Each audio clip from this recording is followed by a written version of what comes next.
வணக்கம். திருப்பூரில் மிலாடி நபி தினத்தை முன்னிட்டு கள்ளச்சந்தையில் அதிக விலைக்கு மதுபானங்களை விற்பனை செய்ய முயன்ற 2 பேரை மதுவிலக்கு போலீசார் தற்போது கைது செய்து 1248 மது பாட்டில்களை பறிமுதல் செய்துள்ளனர். நாடு முழுவதும் மிலாடி நபி நிகழ்வானது இன்று நடைபெறுகிறது. இதனை முன்னிட்டு டாஸ்மாக் கடைகள், மதுபான கூடங்கள் மற்றும் கிளப்புகள் எனப்படும் மணமகிழ் மன்றங்கள் என அனைத்தும் செயல்படக்கூடாது என தமிழக அரசு மற்றும் டாஸ்மாக் நிர்வாகம் சார்பில் அறிவிப்பு வெளியிடப்பட்டது. இதனிடையே திருப்பூர் மாநகர காவல் ஆணையர் லட்சுமி உத்தரவின் பேரில் திருப்பூர் மதுவிலக்கு காவல் ஆய்வாளர் பிரேமா தேவி தலைமையில் போலீசார் வஞ்சிபாளையம் பகுதியில் வாகன சோதனையில் ஈடுபட்டிருந்தனர்.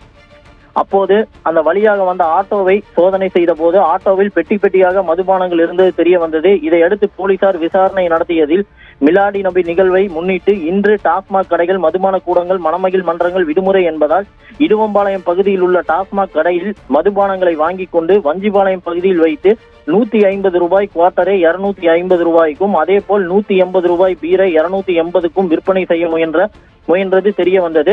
இதையடுத்து மங்களம் பகுதியை சேர்ந்த பாபு மற்றும் சிவகங்கையை சேர்ந்த கருப்பு ஆகிய இருவரை கைது செய்த போலீசார் 2 லட்சம் ரூபாய் மதிப்பிலான 1152 பீர் பாட்டில்கள் மற்றும் 96 குவார்ட்டர் என மொத்தம் 1248 மது பாட்டில்களை பறிமுதல் செய்து தற்போது மதுபானங்களை கடத்தி எடுத்து வந்த ஆட்டோவையும் பறிமுதல் செய்துள்ளனர்.